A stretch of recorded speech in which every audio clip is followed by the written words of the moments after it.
was sich getan hat in 365 Tagen. One year on, is the new world any braver on questions of EU legislation? Und das Ganze wird ausgerichtet von Impala und Impala dieser Verband vereint über 4000 europäische Independent-Labels hinter sich. Helen ist auch schon da, wird gleich natürlich nochmal vorgestellt und ist eine sehr interessante Runde, die hoffentlich euch neue Erkenntnisse bringen wird. Und ich möchte zunächst mal an Dr. Martin Schäfer übergeben, der in der Mitte sitzt, Rechtsanwalt auf dem Gebiet des Urheberrechts und natürlich speziell in der Musikwirtschaft dann der Auskenner, sage ich mal. Er berät und vertritt auch zahlreiche Unternehmen und Verbände aus dem Kreis der Medien und ich übergebe jetzt an dich das Wort und wünsche euch eine spannende Runde. Wenn ihr mögt, können wir noch Fragen und Antworten später machen. Ich gebe euch ein Zeichen, damit wir noch genug Zeit haben. Viel Spaß. Thank you. So let's switch to English. I think it's been announced to be in English. It's 1 year on. Last year it was yes, in German. I know. It's a relief, I hope. Yes, indeed, this is a sequel, and we hope that we will create an impression that is different to most cinematic sequels, in that this second part shall aim at being better than the first part, even if that's possible.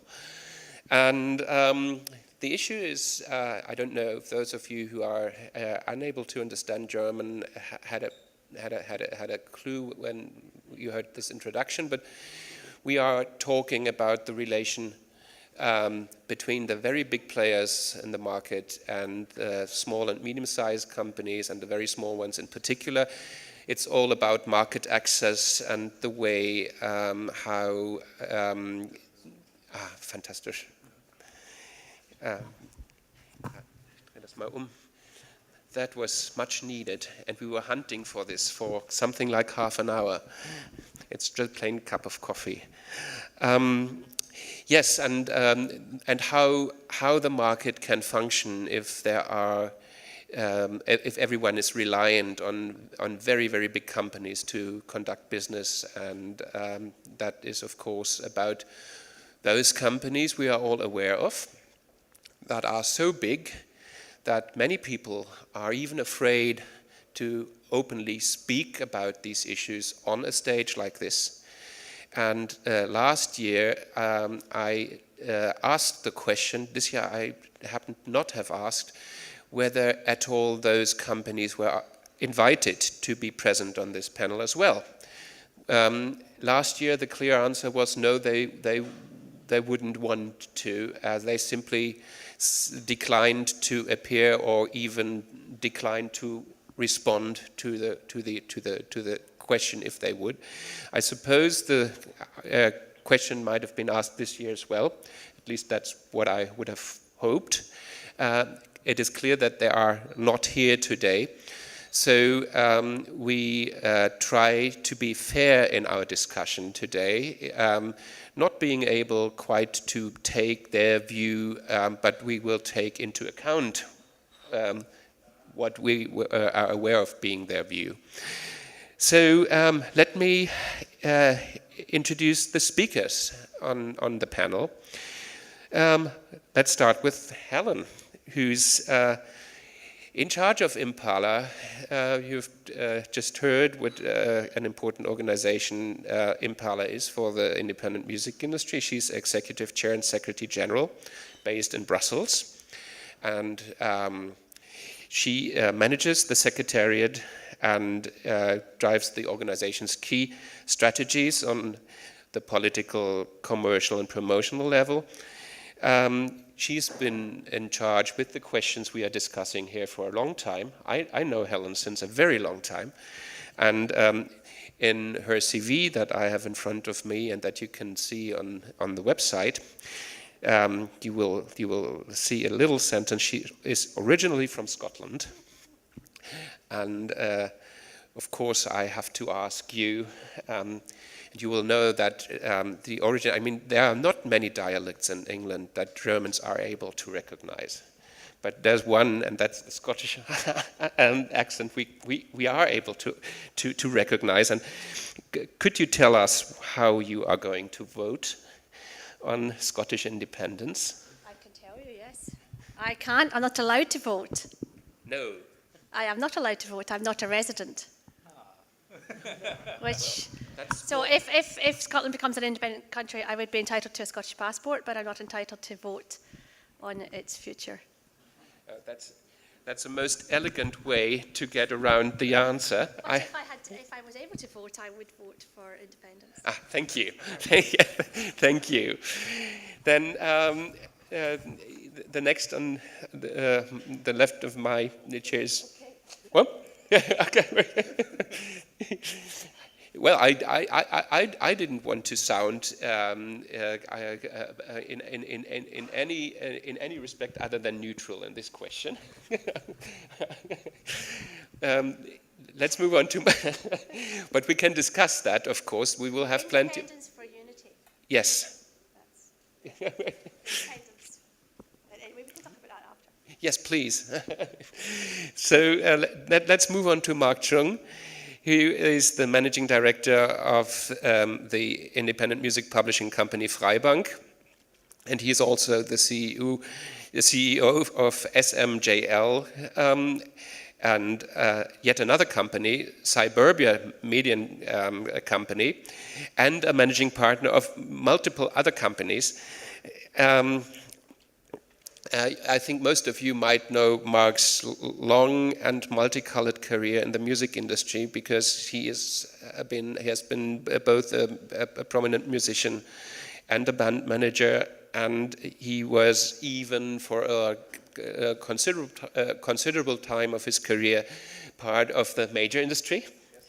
And then he was a very prominent member of the independent music industry, and in many prominent positions, and always very much ahead of his time in thinking how the future could be for this independent music industry.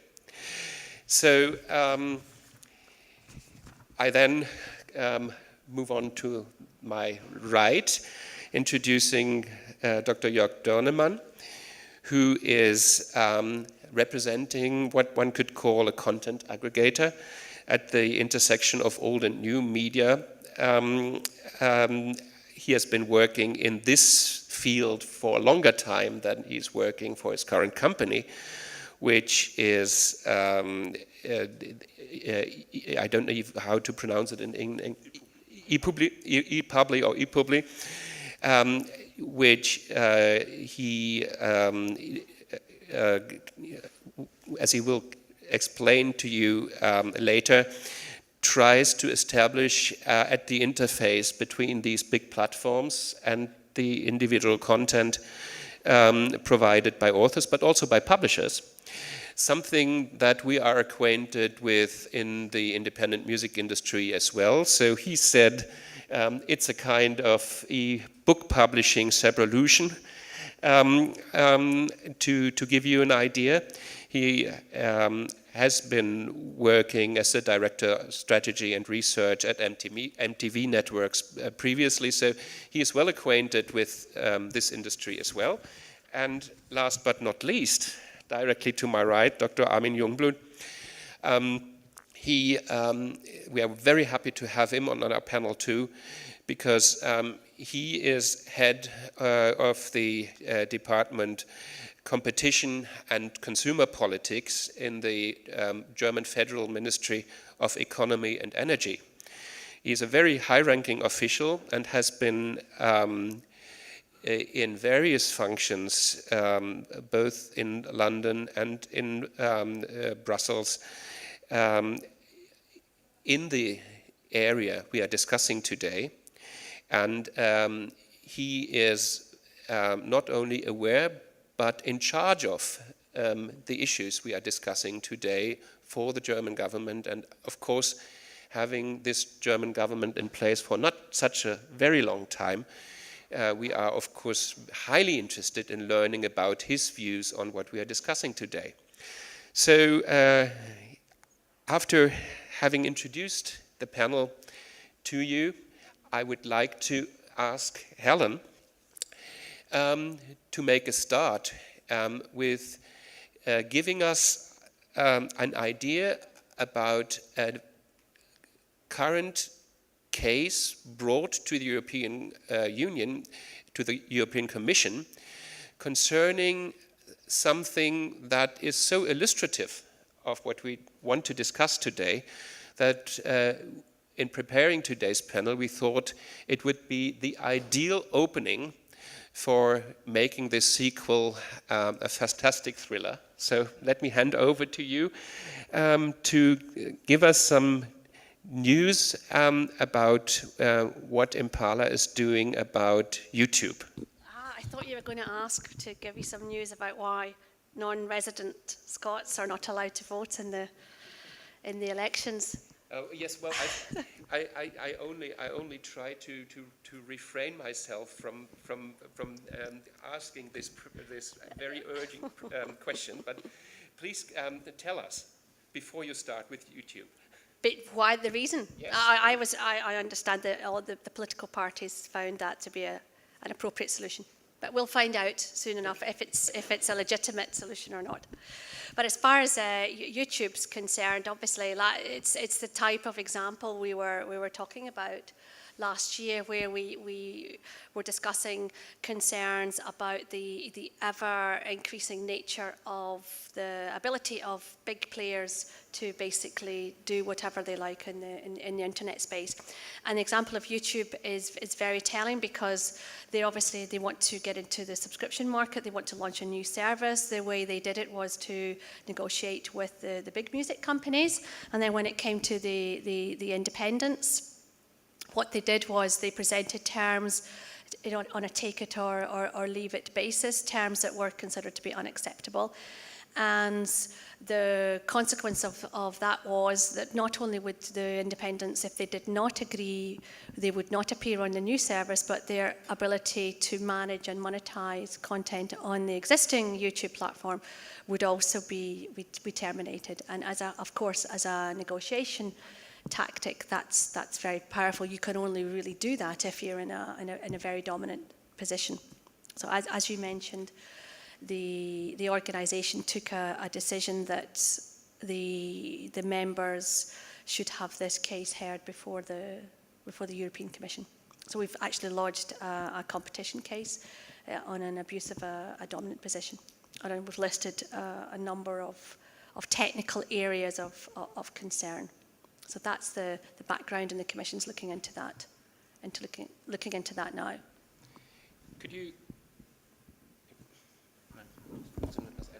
Could you tell us a bit more about what exactly you said? Well, they are putting pressure on the companies by simply, well, to put it in a nutshell, I would say either you accept our conditions or you won't be represented. Could you explain a bit more depth what exactly the indicators were? Or of course, I'm sure you are unable to disclose in too much detail. And the second question would be, where do you stand currently? Where do these proceedings stand currently? When do you expect a decision? Will there be hearings and the like? Okay, sure.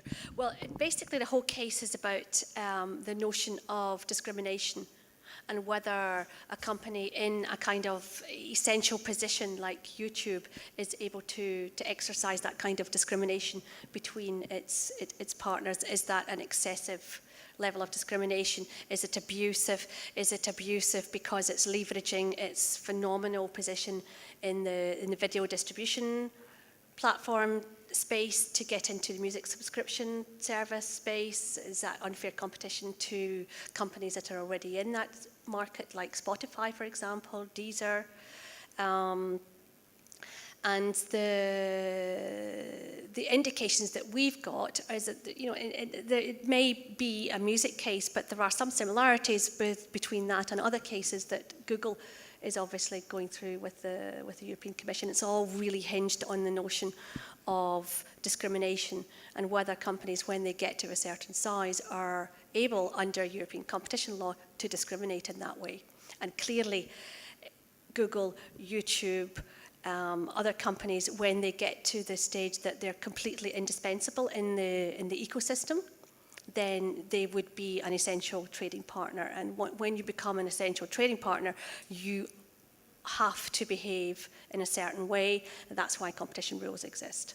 But that's why all those other cases, like the search cases, are going on now too. Thank you. I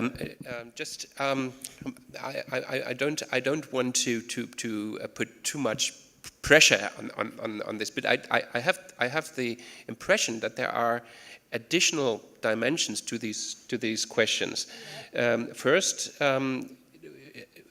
I would like to hear more about what the position of Impala is opposed to the position of the major music industry. That would be one question I would be interested in. And then secondly, I've been following the struggle of the big platforms or format providers, or however you want to call them. They are bigger than ordinary platforms, surely. About a similar, related issue 2 or 3 years ago. It started, and I think a year and a half ago it came to a preliminary end, and the effects are already felt in the book sector. The question is about not only the relation of Amazon, Apple, and the like vis-a-vis publishers or record companies, but it's also about the existence of a retail structure as well. So in the book trade, there was this monumental struggle between Amazon and Apple in the US, which was essentially not about what at face value it seemed to be, namely 2 different business models for selling books, but in fact it was about the survival of the physical book trade. Because, and it was conducted on the field of e-books. And I don't know, to those of you who aren't aware of this, this was about Amazon purchasing e-books for a certain price and reselling them at a lower price, while the physical book trade with their e-book readers was unable to compete on this ground, and with the physical books even the less. Then Apple entered the market with a different business model, trying to make it possible for publishers to set prices. And this ended up in a monumental struggle between the publishing industry and Amazon, and via their licensing practices vis-a-vis Apple. And the whole thing was not about e-books in the first place. It was about what everyone who goes to the United States can witness, the disappearance of physical book trade. And now back to our question, I have the idea that this whole thing crystallizes around something that is not only about dominant market positions, but also about what YouTube is planning. Because they are planning a streaming platform that would jeopardize the business models of other streaming platforms that are taking money for things that YouTube is prepared to give away for free. Is that true, or am I over-interpreting the essence of this struggle?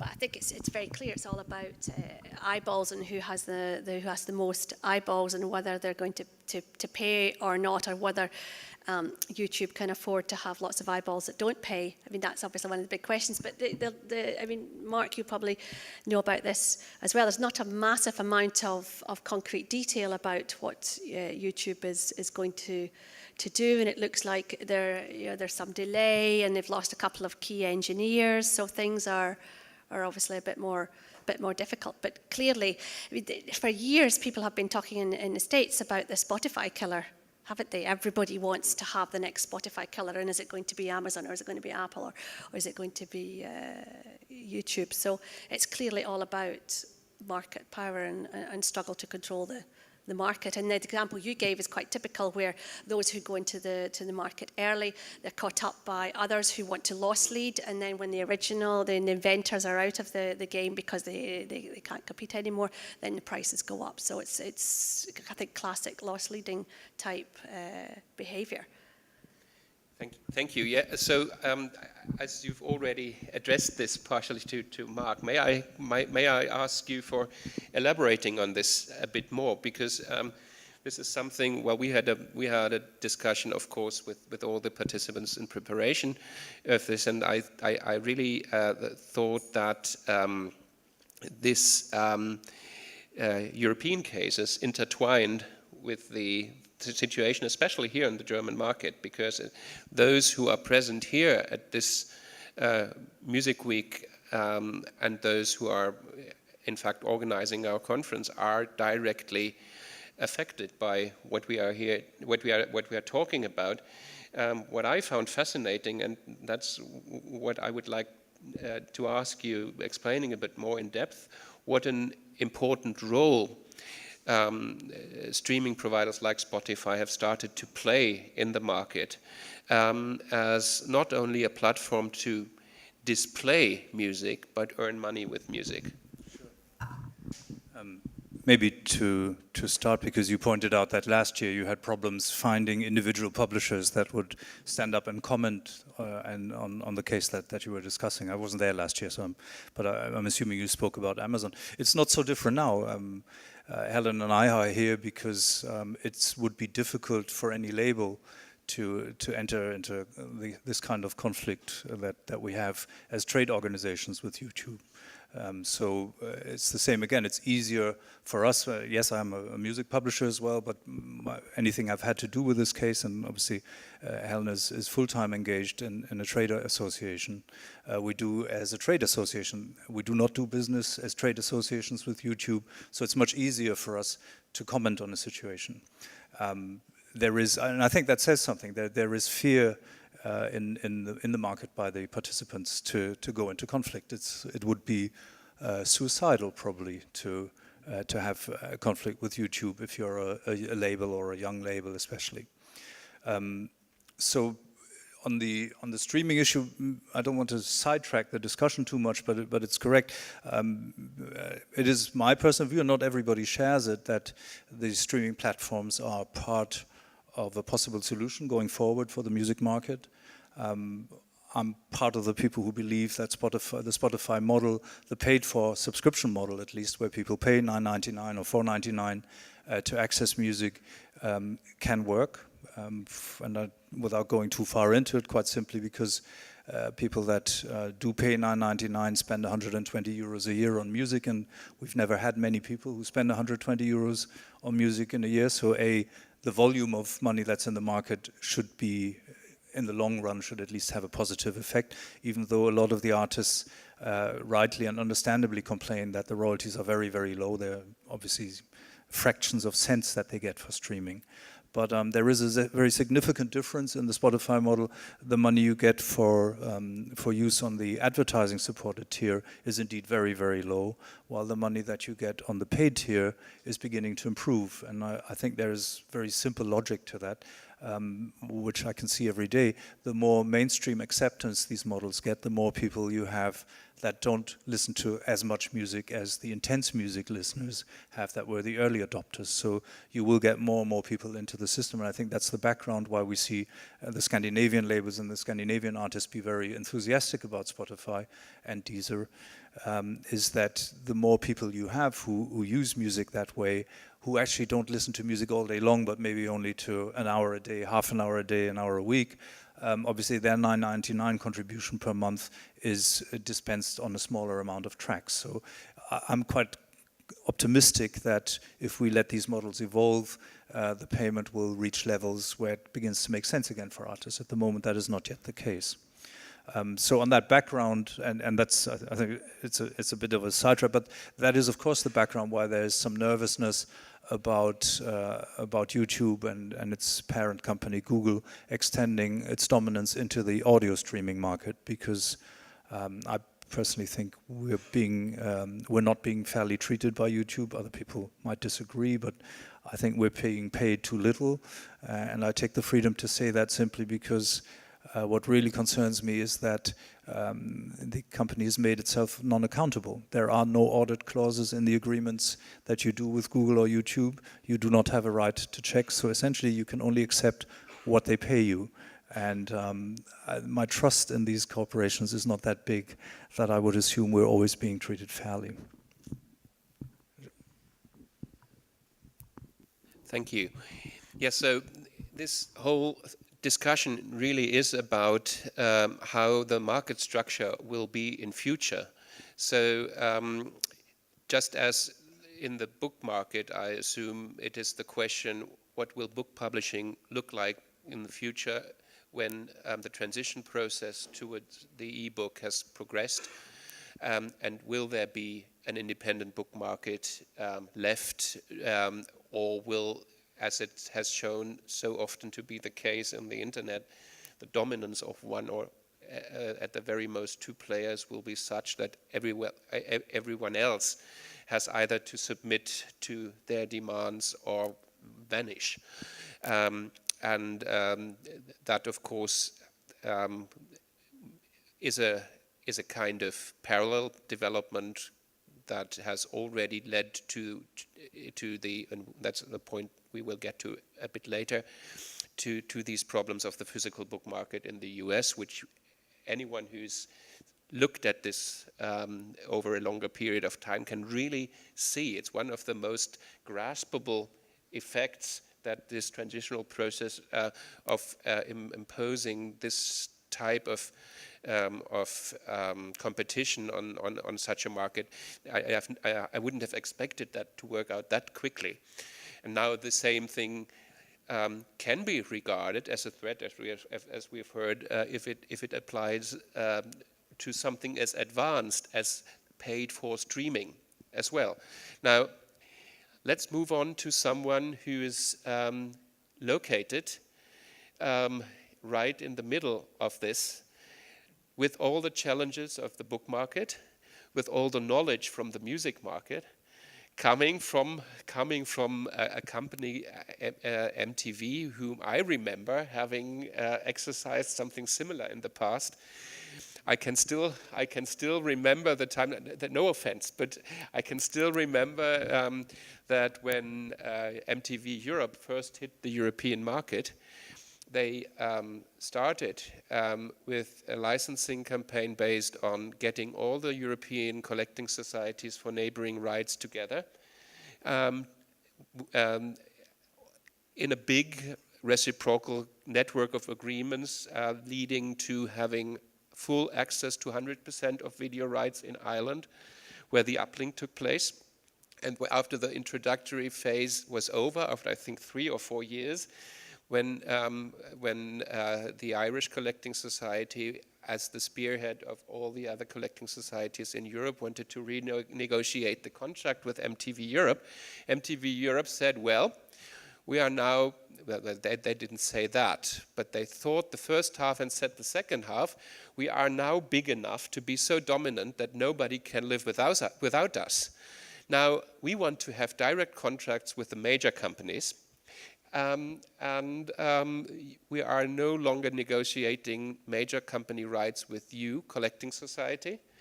And then this eventually happened.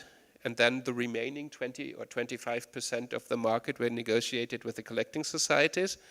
And there the message was clear. Either you accept our conditions, or we have the broad selection of several thousand labels who will be happy to give away their content for free. And as we can run our business on an 80% dominance of the major, or 75, 70 now, but whatever it was then, you better think twice whether you really oppose our demands. Kind of similar to what we've heard from Helen concerning the YouTube thing. It's a kind of a reoccurring theme, and I suppose we will hear later that this is, of course, not because it's specific to the media industries, but I think it is a quintessentially, market-driven behavior of large companies. So No, as I said, no offense, but I simply couldn't help but saying something because it was such a nice thing that you had MTV in your CV. And now, please don't feel any need to defend this, but rather defend your business. There's no way at all, to be very honest, that I could say anything in defense, except for that when I started working at MTV, the number one question I got asked was, when are you going to put back the music on MTV? So it was way beyond some Irish collection discussion. I worked there from 2004 till 2007. So that was Date My Mom, Pimp My Ride these days. I wouldn't say that. The Crazy Frog was around too. ePubli. I mean, ePubli as a self-publishing platform is actually if you want to put it that way, a fundamentally optimistic answer to all those opportunities around there due to the digitization in the book industry. And we're doing ebooks, but we're also doing print books. And the way we're doing it is basically authors are able to upload their works on our website, put in some metadata, push the button, and they are in the market. And they are in our shop, they are at Amazon's shop, but they are also, of course, in loads of different other shops. They're also in the on-the-ground bookshops in Germany. We also distribute our authors there. So the strategic logic behind it being in digital media, middlemen will be cut or will have difficulties to defend their roles. There's no need to go through complicated bureaucracy, through filter mechanisms, etc. It's essentially the author and the reader, and the connection is going to happen through either algorithms, recommendations, whatever. And I mean, our key message to authors, of course, is to make sure that they are representing themselves in a way that they're really broadly accessible. So we educate them in using all those tools out there these days to build their author brand and to make sure that they're not relying just on the recommendation algorithm of Amazon saying, excuse me, people who bought this book should be buying that book. Because, I mean, there's no point in freeing yourself as an author from your publisher just to run into the arms of another soon-to-be monopolist doing what they have to do from a shareholding logic which eventually drives them, i.e. decreasing margins for authors, etc. So we operate in an environment where Amazon is pretty strong. Amazon owns like 50% of the German book market, but there are good chances for authors to really broaden their footprint, to build direct relationships with their readers, and to make sure they are not too dependent on just one shop. I mean, the big danger being Amazon is offering the self-publishing opportunity themselves, and basically to push the traditional publishers further out of the market. They are, as we're talking, offering like 70% of the net purchase price in terms of ebook royalties to authors. Yeah, the standard publisher would offer around 20-25%. And amazingly, there's quite a substantial number of authors saying, well, that's great, yeah, we should all be doing this, without thinking one step ahead. What does that mean for your strategic positioning if you're entirely dependent on just one retailer? Just one additional question in this context, as this is all about competition. Is there an important part of your business discussing about exclusivity requests? I mean, if certain providers would require the grant of rights and the availability of content to be fully exclusive, this would, of course, even increase the dominance. The reason why I'm asking is that the ordinary book is being sold through many channels. There are plenty of bookstores. If the publishing and the retail falls into the same into the same company, exclusivity that is common for publishers leads to a direct consequence of retail being exclusive as well.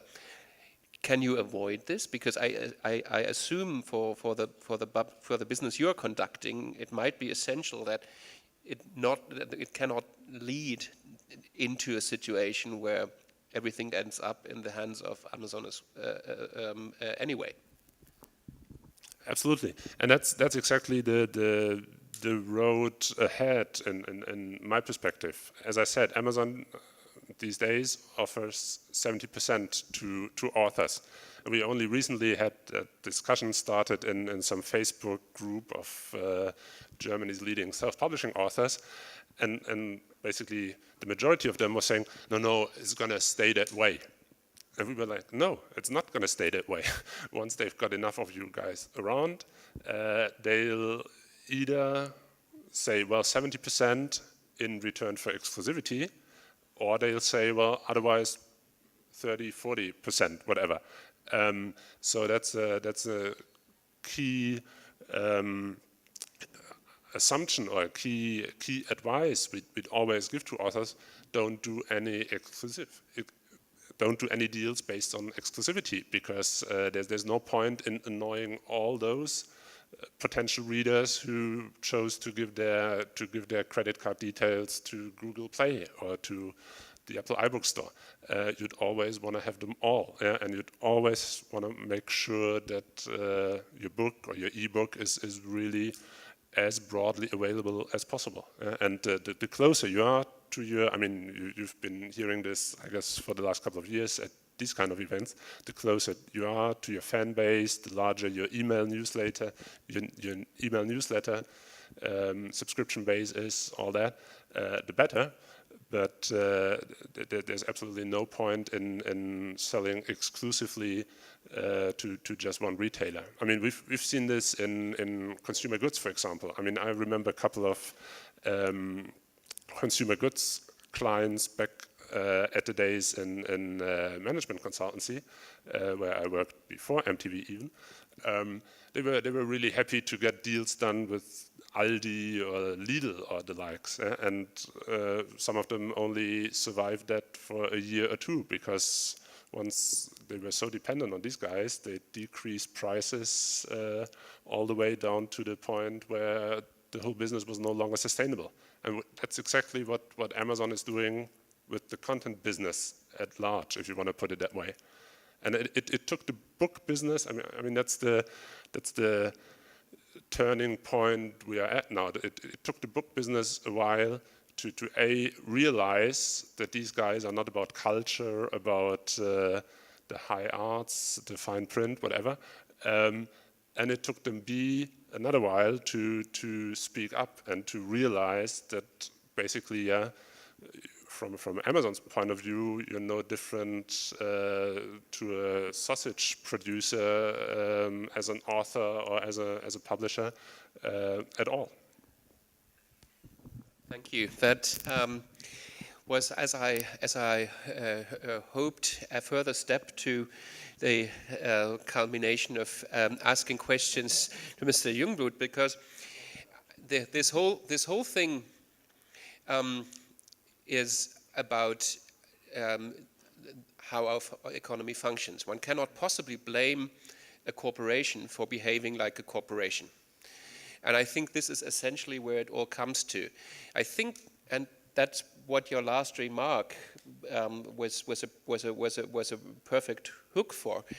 I really think that the debate we are having has two aspects. One is the economic aspect, and as I said, how else than in this slightly predatory way could a large corporation ever behave?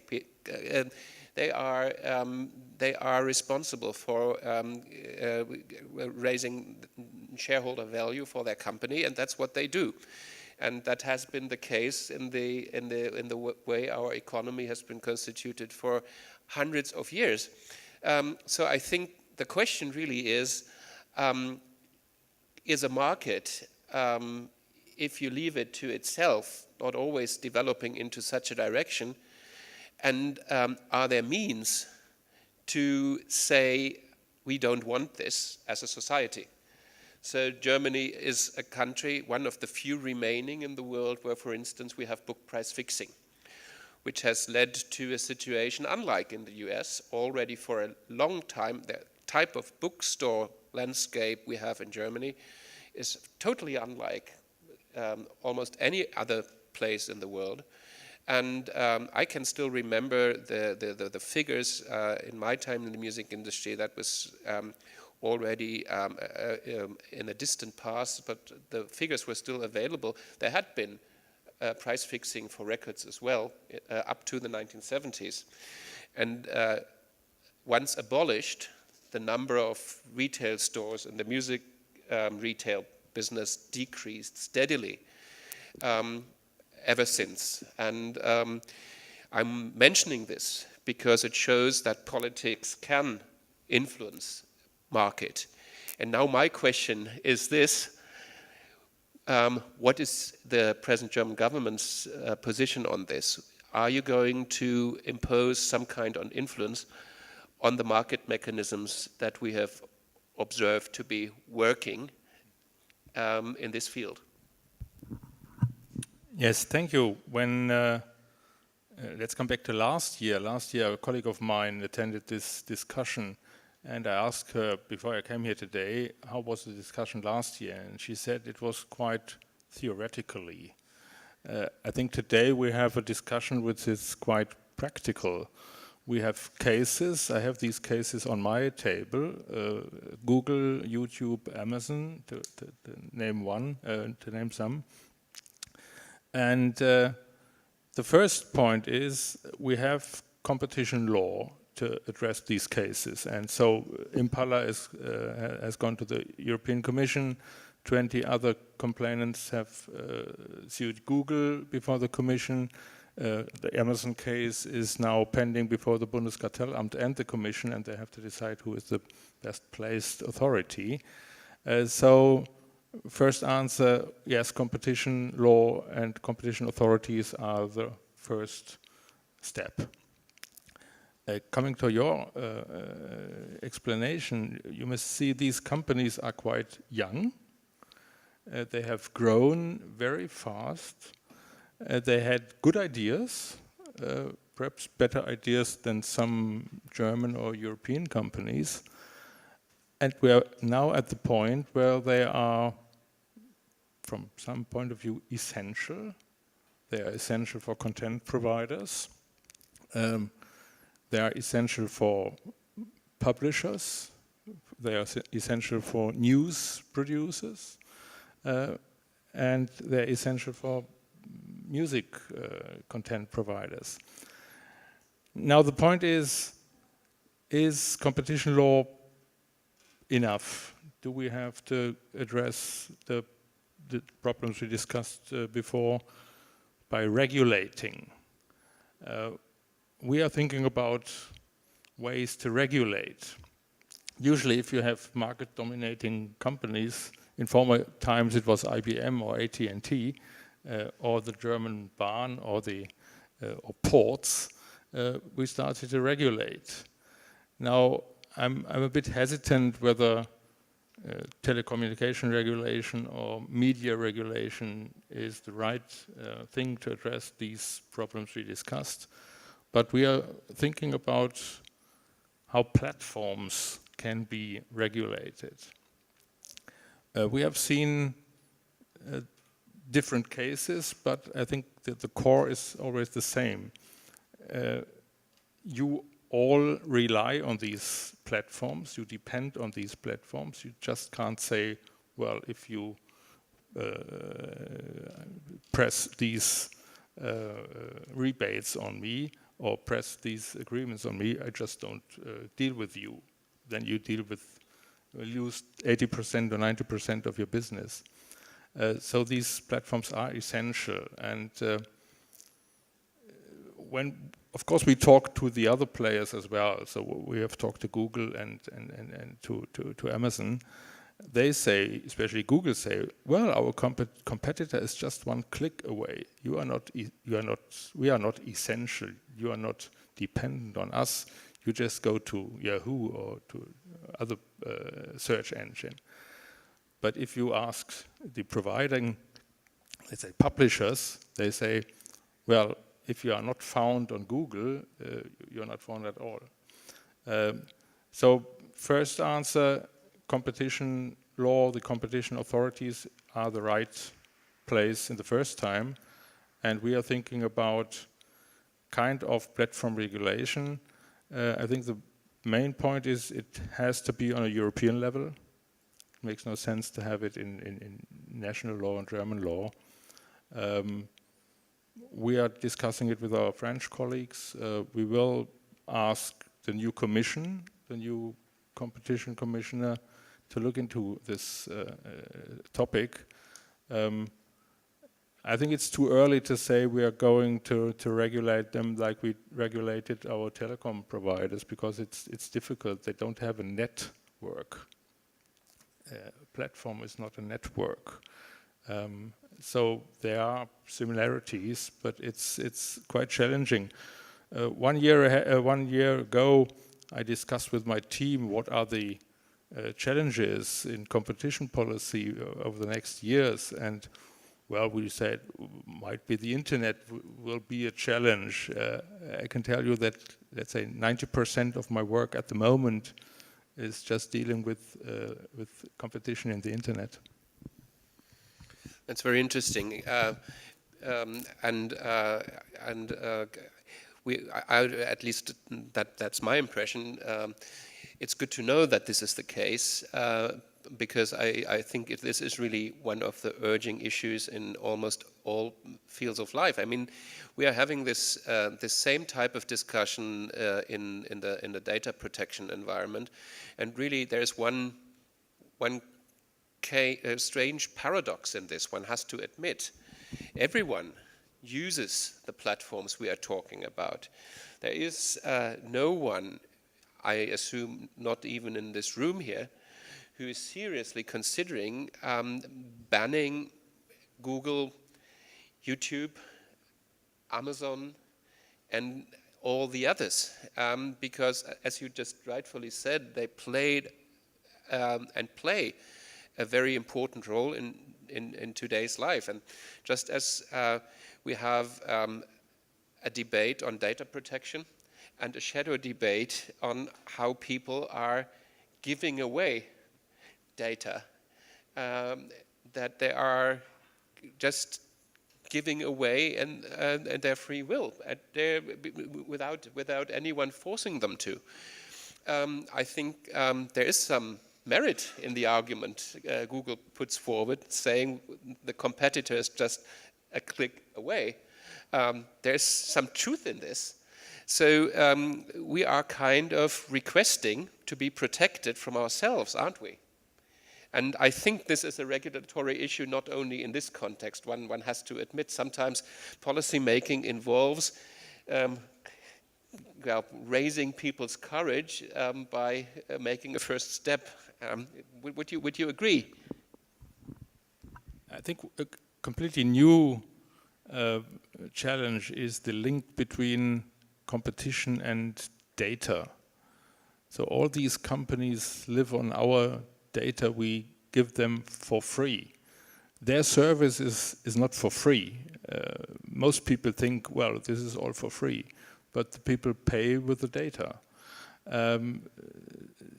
So this link is completely new. We have a monopolist commission in Germany. It made a large report in July, and they said this field of competition and data is completely new and has to be explored. So if you can keep your data, if you can protect your personal data, if you can take your data with yourself from one provider to another provider, then this would be the first step. But this is a new challenge for competition. It's the data topic. Thank you. I think this is a very important issue, because I really have to say that that exactly hits the point that in our perception of data protection, we have not arrived at this point that selling data could be an objective and one of the critical factors in dealing with these issues, because from my consumer perspective, and I would like your opinion, Helen and Mark, on this, and yours of course as well, isn't it true that, for instance, if I pay for a content directly, as I do when I go into a bookstore or into a traditional record retail shop, where I pay cash, if I do, I'm not expected to deliver my home address and anything else. So if I were prepared to simply pay for content on the internet, there should be an option to say, well, if I pay for it, I have the primary option of saying no to all requests of getting any information at all. While on the other side of the scale, I have to admit there is also some merit in the point these companies are making. There is nothing for free in this world. The so-called free TV is advertisement-based. So I am paying my TV series by purchasing the serials that are put on sale in the advertisements, and the same thing applies to buying a car, and all the advertisement spendings of the car manufacturers, of Kellogg's and the like, are of course inflated by the massive amount of money they have to pay to these companies. So in fact, we of course pay for it. We always paid for it in free TV, and we are paying for it in this context. So nobody can expect, being Google and everyone else in that field, for free without being prepared to pay with data. Now, where can we have a kind of decent, fair distribution of interests in this field? Yeah, I think that's going to be one of the key questions, the whole notion of general interest and who has responsibility for what. That's going to be one of the key issues that I think the next Commission will have to get a grip on. And we're actually working on something here, which is a digital action plan with some ideas for the next Commission, and it's covering the whole aspect of what is in the general interest. What does Europe need in order to really capitalise on what it creates, because that has a huge potential. And in the digital world, of course, we need to really put all the building blocks in place so that we can benefit from what companies like Google and YouTube are able to do, but they are obliged to behave in a certain way, which means that they cannot abuse their position, and they can respect the general principle, for example, that all artists are born equal. So there should be no discrimination when you're a modern day essential facility. And the whole question of data protection and privacy, and also how those who occupy fundamental positions and somehow are not able to pay tax is obviously another issue.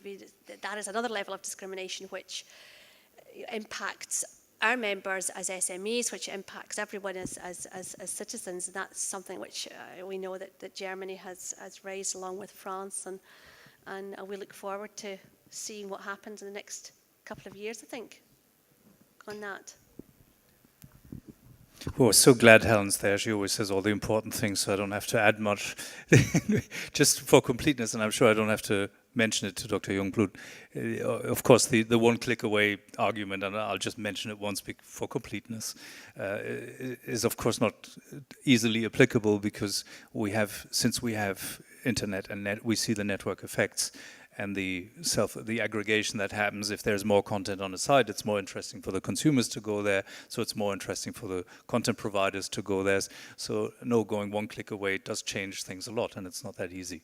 But I thought that was very interesting as well, seeing the connection. I think it would be very interesting to see what happens if we had the right to, for instance, demand our data back and demand a deletion of our data when we change a service, so that we say, okay, we'll subscribe to your service, you can use my data as long as I use it, but when I leave your service, I can take them with me. Would people, would these services then be as free to that extent, or would there be a balancing out of that? I think it's a very interesting question, and it covers two aspects. One is what is the commercial impact of that, and the other one is the educational effect. I think it is very much about awareness, and I think that's only just beginning, that people are becoming aware of this transfer that's going on and what it might mean for their lives. And I think it will take a bit longer even for people to realize, maybe until they find out that they can't get a car insurance, or their health insurance suddenly has got more expensive, and they never realized that that was because of their search requests of the last year.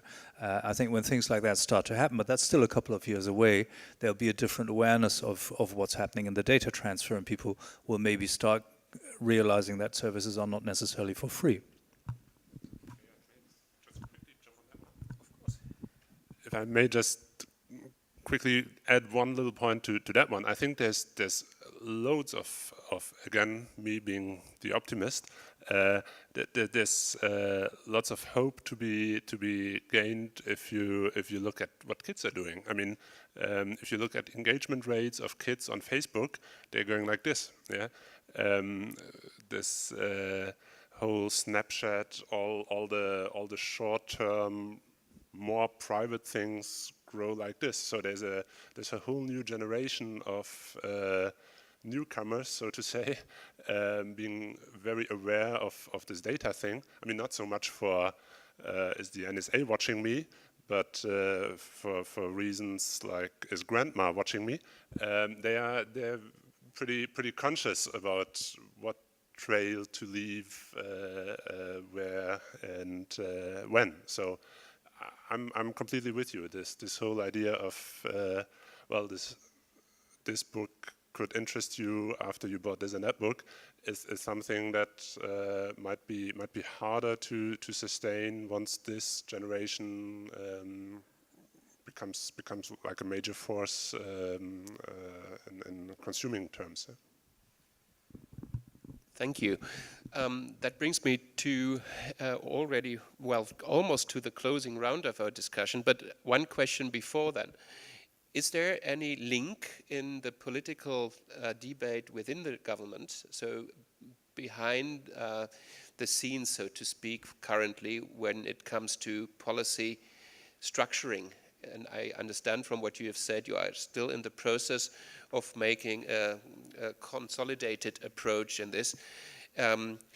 What you said hinted at this, but I just wanted or would like to ask you to confirm that what has always been treated separately, the kind of civil rights issue of data protection and the competition issue linked to data being the new currency.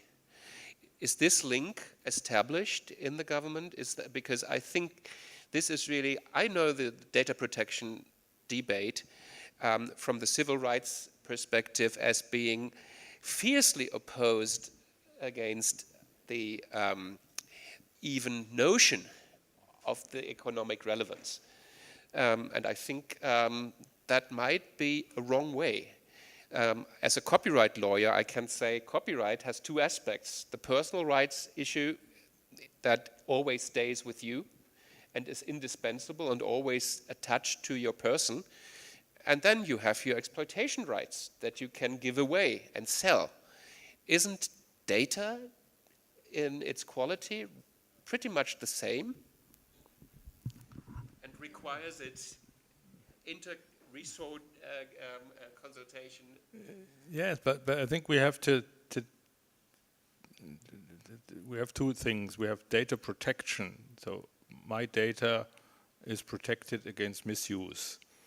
And we have data as an economic factor I can pay with without feeling it. So we have established this link between data and competition. Data protection is, I think, a different point, important point in the whole discussion.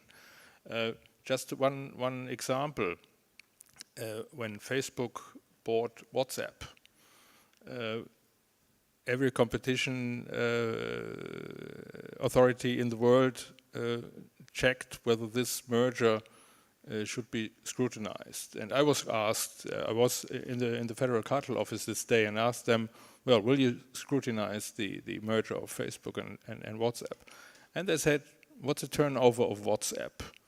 And it's a small and medium-sized company with 50 people, and in Germany the threshold for falling under merger control is 5 million euro in Germany. And they checked that, and they're below 5 million euro. So they are like a garage we shouldn't touch with merger control. Facebook paid $19 billion for that small and medium-sized enterprise. So they paid for the data. And there you see what data is worth in these times. Thank you. Well, that leads me to asking you for your final roundup sentence, because there's not much. I think it would be only appropriate to start with you, Helen, asking you for your, of course, closing sentence concerning Scottish independence and your inability to vote as being situated in Brussels. But you may choose to say something on that other topic as well. Yes. Well, I think I've probably said enough on my constitutional rights or whether they exist as regards Scotland. But on YouTube, I think it's now is a really crucial time for that particular case, because what happens in that case, what happens in Google in the search case, is they are going to dictate how the internet in Europe is going to develop, and who's controlling what, who's controlling all this data, who has the right to decide whether someone's behaviour is appropriate or not. And of course, that doesn't just touch our members as labels, that touches individual artists and also citizens. So it is the burning question of our time. We're about to have a brand new set of commissioners. If we're lucky, maybe Germany will have the competition commissioner role, or the digital role. Yes, that would be good too. And we will go along with our action plan and see what happens. But clearly, it's very encouraging. I think Germany has shown itself, demonstrated that it is usually 2 to 3 years ahead of the rest of the pack when it comes to this type of general interest question. And I think what's been said today it just confirms that. Thank you. Mark, your closing remark from your side. This is it's not a case that's going to be closed quickly, I think. No, but I especially would like to thank Dr. Jungblut for joining us today, because and really mention that we're very encouraged by the fact that we know there are no simple answers, but the fact that the Ministry of Economy and your Minister Sigmar Gabriel is addressing the issue is very encouraging for us, and we see that he's one of the few politicians addressing it. We're almost shocked how few politicians actually raise the issues these days. We are inclined almost to say he's probably brave to do it, and in that sense, definitely we support him in that. Thank you. A short closing sentence from your side as well. Well, just two very, very short sentences. Number one, thanks from my side as well to Mr. Jungblut. I take a lot of comfort from the newly learned fact that you're taking care of this. And number two, perhaps as a statement of encouragement to all the authors, to all the musicians, to all the artists out there. Well, just make best use of all the tools out there to really to really build your following as broadly as possible. and make sure not to rely on just one platform, to become not too dependent on just one platform. So we all took our jackets off, but you ended up with a lot of expectations on your shoulders. Yes, thank you for your encouragement. Just two remarks to repeat. The first thing, competition authorities and competition law is the first thing at the moment, Commission and the German Cartel Office. Second point, we are thinking about other means to go into these platform topic. And the third point is, as I mentioned, the link between competition and data has to be explored much deeper. So that brings an end to our panel. Thank you very much to the brilliant panelists. Thank you in the audience. And I think we will be available for questions once we've stepped down from the panel. Thank you all.